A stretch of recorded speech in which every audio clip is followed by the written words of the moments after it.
Segel. I'm John Kane, and this is Let's Talk Native.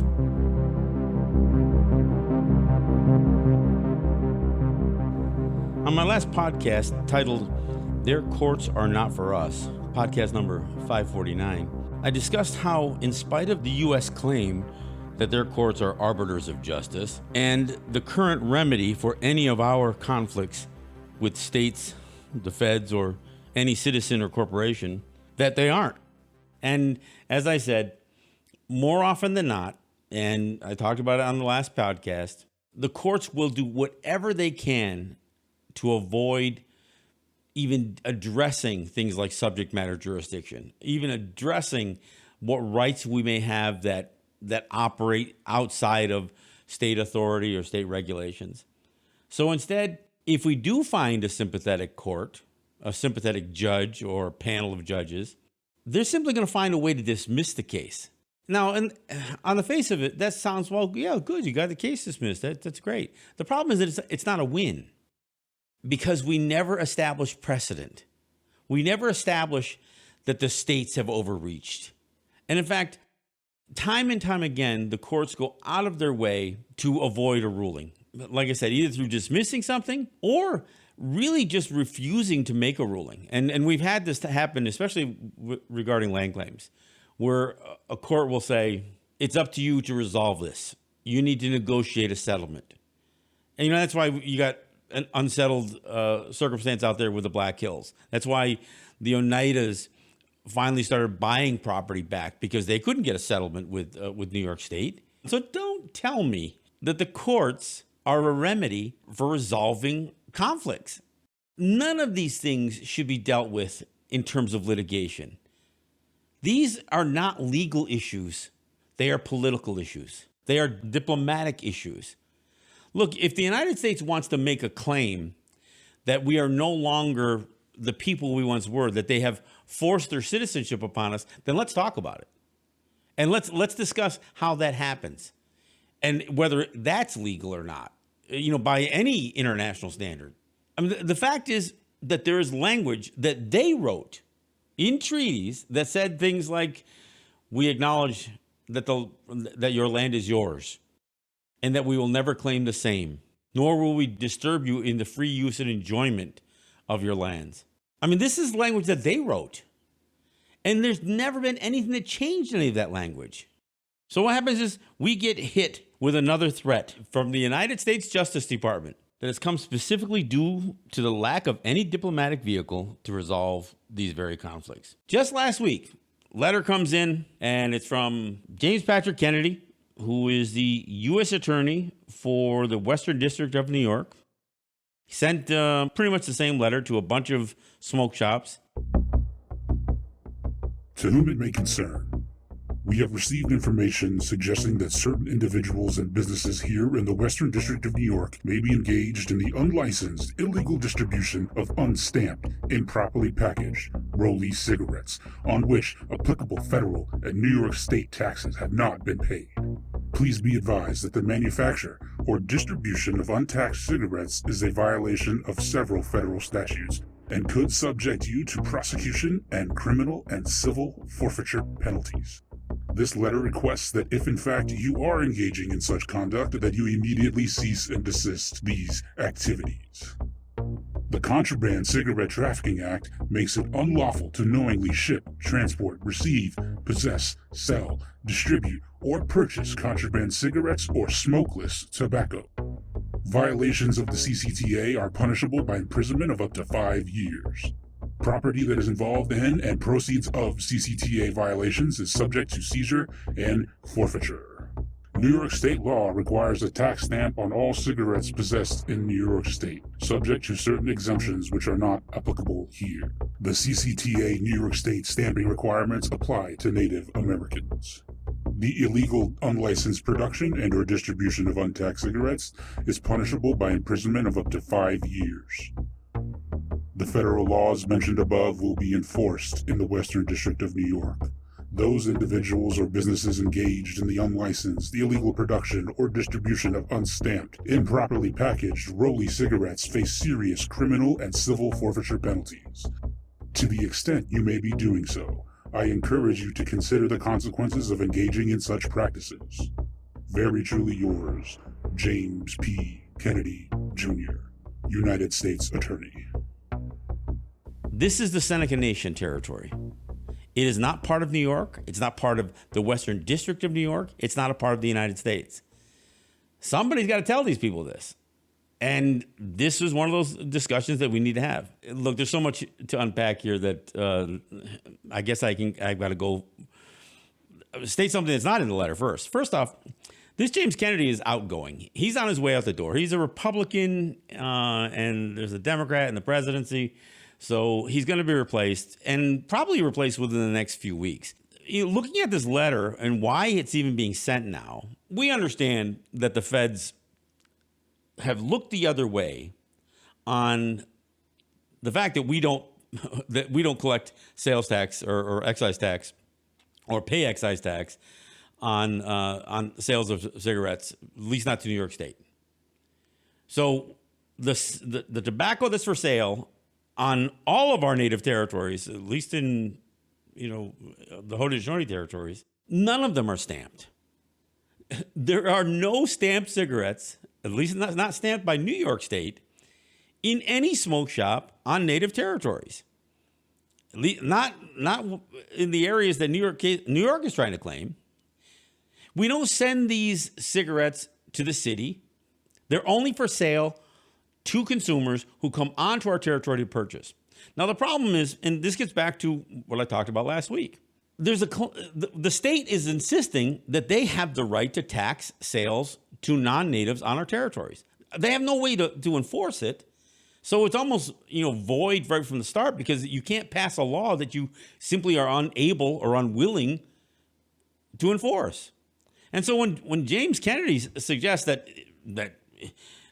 he is going, any of these violations are going to be prosecuted in the Western District of New York. Again, we aren't in the Western District of New York. This is the Seneca Nation territory that he sent all these letters to.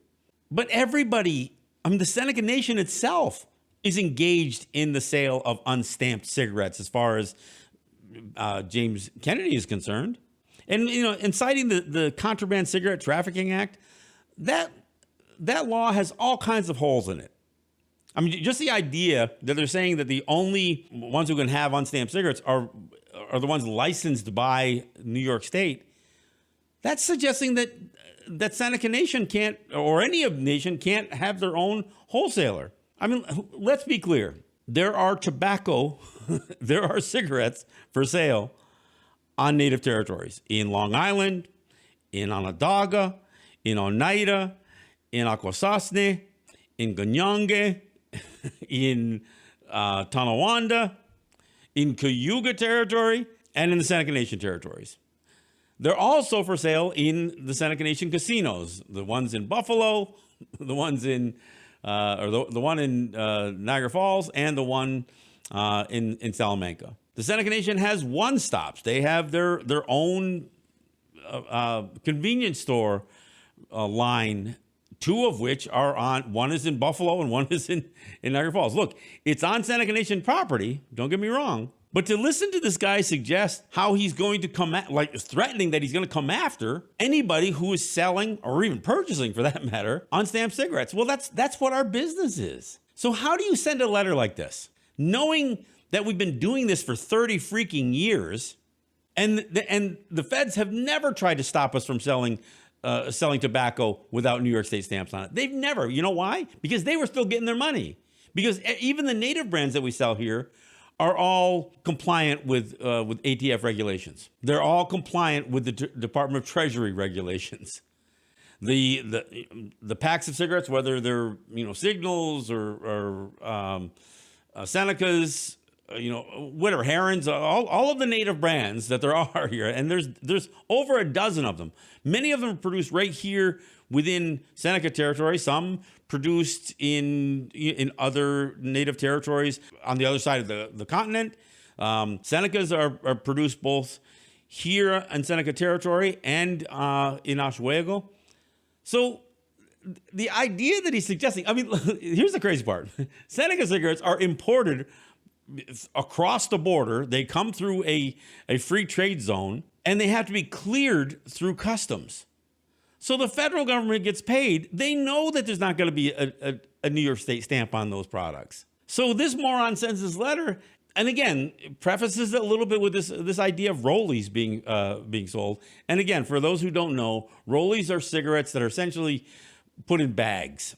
You know, they're like loose cigarettes. They are not put in cartons. They are not individually packaged for the most part, and they are not compliant with federal law.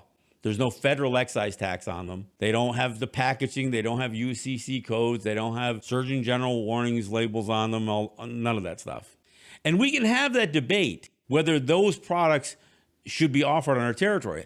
I think that they should be. Look, they're legalizing marijuana, for Christ's sake, recreational marijuana. And the state is still going to try to be heavy-handed, and the federal government's going to try to help them be heavy-handed over whether we produce some generic brand, essentially. And that's what rollies have become, is essentially our version of a generic. And there's nothing wrong with them. I mean, other than they don't have federal excise tax paid on them. Well, that's the other debate that we need to have. We're not having that conversation about what laws, state or federal, should apply on our territories. We have come to loggerheads over things like the IRS. But the feds will sit there and play this game as if they can dictate you need to follow federal law, even if you're not following state law. I mean, this Contraband Cigarette Trafficking Act is a sham. And it's ludicrous to suggest that this federal law, which is wrapped around state law in this kind of circular reason, is something that they keep threatening to enforce on us. I mean, there's no way in hell they're going to come onto territory and confiscate every unstamped cigarette on the shelves of every store on our territories. And they sure as hell are not going to seize property. And you know what? If they decide they're going to try to criminally prosecute somebody, the likelihood is the court will dismiss it. Just goes right back to what I said.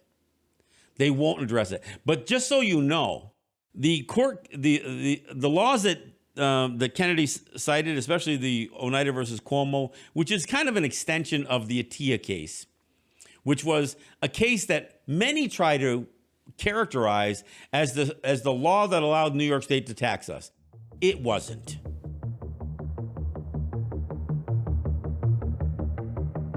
We'll hear argument next to number 93-377. Department of Taxation and Finance of New York versus Milhelm Atiyeh and Brothers. What the Atiyeh case was, it was a New York State wholesaler who were supplying native territories with unstamped cigarettes. And this is before we even had native brands. So these were premium U.S. brands, essentially.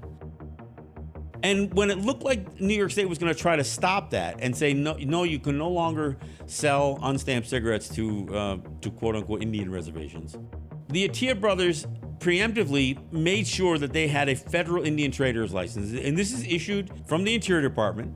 So this is a federal license to do business with native territories.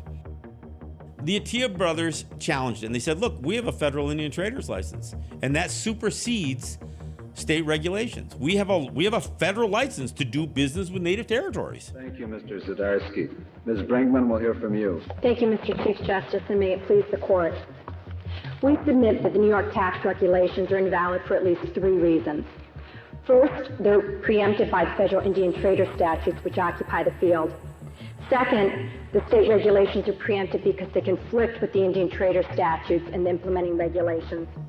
And third, the state regulations are invalid. Their argument was that they're federal Indian traders, their federal license, not state license. They were state licensed too, but what they were using was their federal Indian trader's license to sell products directly to native territories, and that superseded state law. Has this court indicated that a state can even require an Indian retailer to assume minimum burdens of record keeping and the collection and payment to the state of taxes on sales by the Indian retailer to non-Indians? Yes, Justice O'Connor. And the state says that's all they're doing here.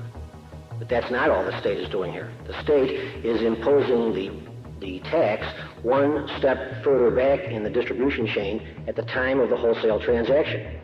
Section 471 of the New York tax law imposes a tax at the time of the sale by the respondents to their Indian purchaser. They say they're only taxing based on projected sales to non-Indians. That's their scheme, anyway. That's true, and that's what their claim is. But frankly, we have no way of determining whether that is a reasonable scheme. Well, there are no procedures. If that's true, is there a problem under our cases? I think so, Your Honor. I think there's a substantial problem. Because this court has recognized that regulating trade with Indians is a federal matter. And it is so because there should be consistency, because the federal government has a responsibility to Indians, because the federal government has experience in regulating these matters. And therefore, there is a uniform scheme that applies to regulating people who sell to Indians. That scheme, for better or worse, at this point, does not include the right of a state to impose a tax and require... And the Supreme Court ruled against him. And the way the Supreme Court ruled against him, they cited other territories out west, Colville, Blackfoot Territory, Potawatomi Territory. In fact, they made it very clear that what they were addressing in ATIA at the Supreme Court was a facial challenge. Does a federal Indian trader's license supersede state law? They weren't addressing any treaties. They certainly weren't addressing anything involving any of our Haudenosaunee territories or any of the other native territories that interact and that are under scrutiny by New York State. Assume this could be a problem for any New York sales taxes, couldn't it? It just so happens that the tax is particularly high on cigarettes, and that's why the problem arises. Yes, that is correct. But it could happen for sales of other goods. Yes, and there have been very serious problems when New York has attempted to collect sales taxes on reservation sales, and we're trying to get at it without creating, if you will, it wouldn't be a civil war because these are sovereign nations, but without creating a war with the Indian nations or with individuals on the Indian reservations. And that's why this allocation system, what allocates a certain number of tax-free cigarettes, is the most efficient way and easiest. So none of our stuff was even considered here. They used territories that are oftentimes very checkerboarded, and by checkerboarded I mean, they have lost lands, parcel by parcel, piece by piece. So when you're going through some of these territories, you can't tell if you're on a native territory or not on a native territory. Some of the municipal services are provided by the outlying towns, not by the quote-unquote reservations themselves. So they cited these examples, and the way they defeated the ATIAs on this was they said, we have had courts uphold what they call the minimum burden concept. They said that the courts have upheld that states can impose a minimum burden on tribes to assist in the collection of tobacco tax. Department of Taxation and Finance of New York against Milhelm, Attia and Brothers, et al., comes to us from the Court of Appeals of the State of New York. It involves the validity of a regulatory scheme adopted by New York for the purpose of preventing the evasion of taxes imposed on the sale of cigarettes. Members of Indian tribes who purchase cigarettes on Indian reservations are exempt from the tax, but non-Indians making purchases on the reservations are required to pay it. The New York scheme imposes record-keeping requirements and quotas on the wholesalers who sell untaxed cigarettes to reservation Indians. The legal question is whether that program is in conflict with federal statutes that govern trade with the Indians. The Court of Appeals held the program invalid, but for reasons that are stated in the opinion filed with the clerk, we come to a contrary conclusion and therefore reverse the judgment of the Court of Appeals. So what the court had said is if the tribes themselves could be held to account to assist, or at least required to provide or withstand a minimum burden to collect taxes for the state, then some non-native wholesaler with their federal Indian trader's license can't dodge that bullet. They can't supersede state law if the tribes themselves in those instances couldn't. So they never really addressed us here. They used weak links, right? They find a case that they were able to get a court ruling, and that court ruling is held. And that's how they defeated ATIA. Now, our solution to the whole thing, based on some of the language in ATIA and those other cases, Moe and Colville and some of these other cases, which clearly stated that the state's process, which was to try to pre-collect tax with their tax stamp for product that we were bringing onto our territory to sell back to non-native consumers, really put the burden not on native territories, although we had to, well, I'll get into that. They put the burden really on the consumer. Now, if we were going to sell those products, we were going to have to increase the overhead cost of those products, and then we could charge more. But then we would lose our right to market our regulatory advantage that every state, every county, every city, every country for that matter does this. I mean, let me make one thing clear. You know, as Kennedy is referring to, well, there are exceptions that don't apply here. Let me talk about one of those exceptions. Everybody in the state of New York can purchase cigarettes without a New York stamp on them outside of New York and bring them into New York. Everybody can. Even in New York City, where they have an additional city tax. Somebody from New York City can go to North Carolina and they can buy tobacco, buy products, cigarettes at, you know, a fraction of the cost and bring it back to New York City and consume it, as long as it's 2 cartons or less. The fact of the matter is the Tax Foundation, which is a nonpartisan association for looking at tax policy, did the study, and they determined that over 53% of all of the tobacco consumed in New York State could be characterized as smuggled. I don't know how if 2 cartons or less can come into the state exempt from cigarette tax, from state's use tax or sales tax or excise tax, then that's obviously not smuggled. So what they're talking about, and they are talking about us, because we're not smuggling cigarettes. We've got stores. I mean, we've got bank accounts. We're not smuggling anything. We're doing what we have the right to do. So 53% of all tobacco consumed in New York State is smuggled in. We're not even a part of that number. So New York's problem is not us, but they're looking at us and they're targeting us and they're scapegoating us. What New York State says is that what their laws say, and there's actually a form. There's a form called CG15. You can look it up. And then CG15I is the instructions for that form. And what that is if you bring in more than 2 cartons, you have to remit a tax. But it says real clearly in the instructions, among the exemptions is anybody bringing on their person 2 cartons or less. So you can get, if you like Canadian cigarettes or European cigarettes or South American cigarettes and you travel, you can bring those 2 cartons of that product back to New York and consume that product. And you can do that as often as you like. And it is exempt from New York State tax. So everybody in New York can go outside of the state to buy 2 cartons or less, but the state is still maintaining, but you can't go to a native territory and do it. And of course, that's bullshit. To suggest that somebody could cross the Pennsylvania line and bring a bunch of tobacco or 2 cartons or less back, but you can't go to Allegheny or Cattaraugus or Onondaga. And of course, they're not enforcing anything. They aren't stopping anybody. And there was a period of time that they were actually stopping people. And if they had more than 2 cartons, they were confiscating them, which they're not supposed to do. Because according to their law, if you have more than 2 cartons, you have 24 hours to remit the tax. It's kind of an absurd regulation, but it exists. And you know what? The burden is on the consumer. So the burden is either buy 2 cartons or less, or you break the honor code. And you do not remit the tax for your 3 or 4 or 5 cartons of cigarettes, however many you bought.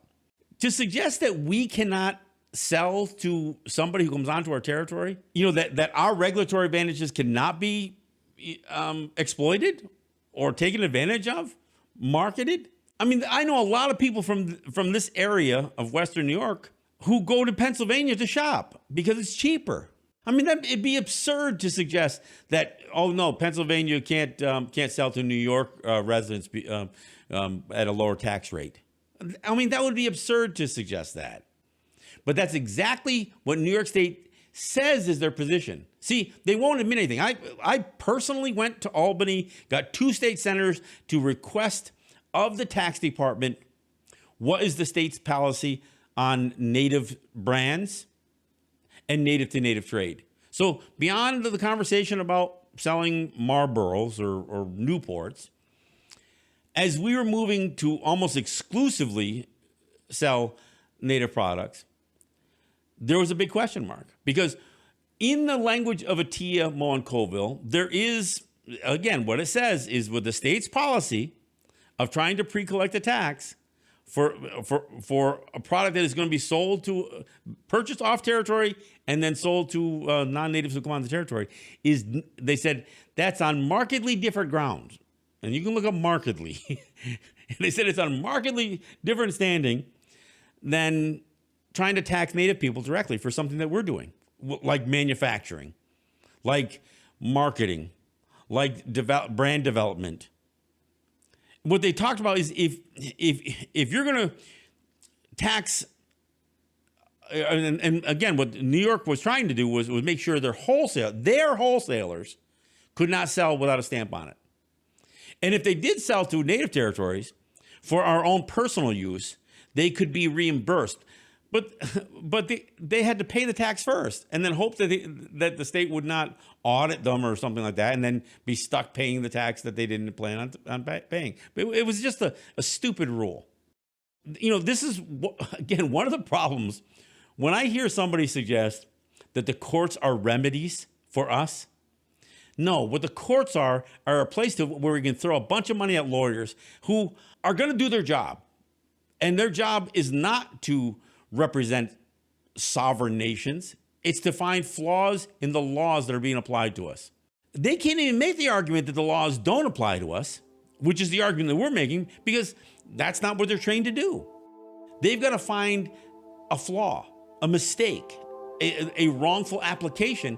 And if you try to make that argument that the wrongful application is that we're sovereign, the courts won't consider it.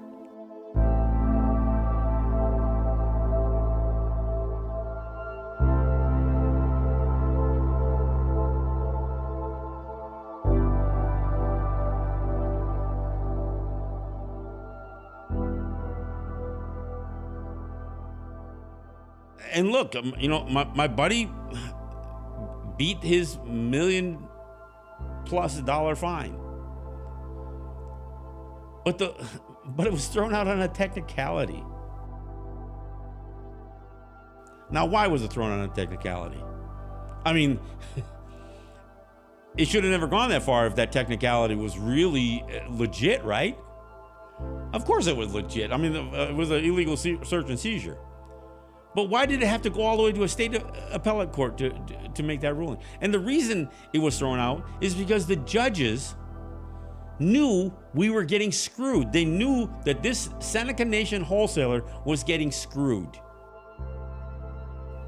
They knew it was wrong, but rather than addressing the substantive issue, which is our right to conduct native to native commerce, our right to sell native brands, they avoided it. And they threw the case out based on an illegal search and seizure.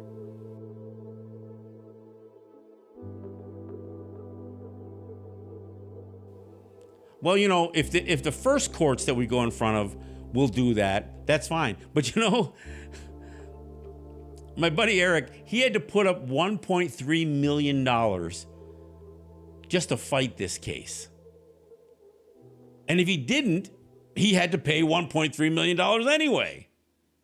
I mean, it's insane the way this system works. And in the meantime, $150,000 worth of cigarettes that were seized, and 8 years ago, so they have no value even if they are sitting someplace. And hundreds of thousands of dollars in lawyers' fees. And I'm not begrudging the lawyers. I'm not begrudging the lawyers who do represent us, because some of them do make the sovereignty argument. But in the words of my friend William Kunstler, as I stated last week, he said, make your arguments, but make as many arguments as you can, because the judges will not rule on issues of sovereignty or the lack of jurisdiction. They will never do that. They will never diminish their authority. Look, I don't care about James Kennedy. I mean, the guy is a terrible, he's terrible. But, and it's not terrible because he's a Republican, because the Democrat before him was William Hochul, whose wife is now going to become the governor because of the twisted governor that's in office right now. I mean, the whole system is just a mess. William Hochul, the Democrat who preceded this guy, I think he was a Democrat anyway, he was just as bad. We can't get any of these people, whether it's a Democratic governor or a Republican president, it doesn't matter who they are. Can we get any of them to sit down and say, look, what you're claiming is authority over us, but you have never, and this is the thing, we make this argument in court all the time. We say, show us where we became subject to your laws. When did we transfer our sovereignty to the United States? When did our land become part of the United States? It never was, and you even acknowledged it. Your first president in the Canandaigua Treaty, I got to say it over and over again, and I'm not a fan of the treaty, but the language in there says, we acknowledge that your land is yours. Look, in spite of the doctrine of Christian discovery, which made it sound like once white people discovered our lands, they could claim it. That wasn't as universal as people think, because George Washington's representatives negotiated a treaty, and they said it 3 times in Canandaigua that they acknowledge that the land is ours, and they will never claim the same nor disturb us in the free use and enjoyment of our lands. Well, we're being disturbed constantly. And if you think because you declared we were citizens in 1924 that somehow you claimed our territory as a result of that, that's bullshit. So, I mean, look, I'm not sure how much credibility, how much worry or concern we should give to this letter from this dope who's, going to get hit in the ass by the screen door as he goes out of the Justice Department. I don't know that we got to worry about him or his letter. But the fact of the matter is, everything he said in that letter, U.S. attorneys, state tax department, governors have said the same thing over and over again. We never get the issue addressed. So it doesn't matter if James Kennedy is heading out the door, because his replacement is probably going to look at the same thing. Until we can have a seat at the table, and until they get our consent, which they won't, they're violating us. They're just trying to subjugate us and impose their laws upon us. And that's a problem. So this week's show is a follow-up to last week's show, because this letter just came out. And it just confirms everything that Jeff Rena and I talked about on the last podcast. Again, I advise people to check it out. The podcast was titled, Their Courts Are Not For Us. It's podcast number 549. If you're listening to this program and you hadn't listened to the previous one, you should listen to it. Because then it's not just my rant. I'm asking, an attorney who has been defending Native businesses the best he can, considering that these courts don't want to make rulings. So I want to thank you for listening to this week. And I, again, encourage you to listen to last week's podcast. And as always, if you like what you hear, you can support the show on Patreon at patreon.com/Let's Talk Native. You can follow the show on Twitter at Let's Talk Native. You can also follow us on Instagram at Let's Talk Native TV. You can also join our Facebook group page. I am John Kane, and this is Let's Talk Native. Yahweh.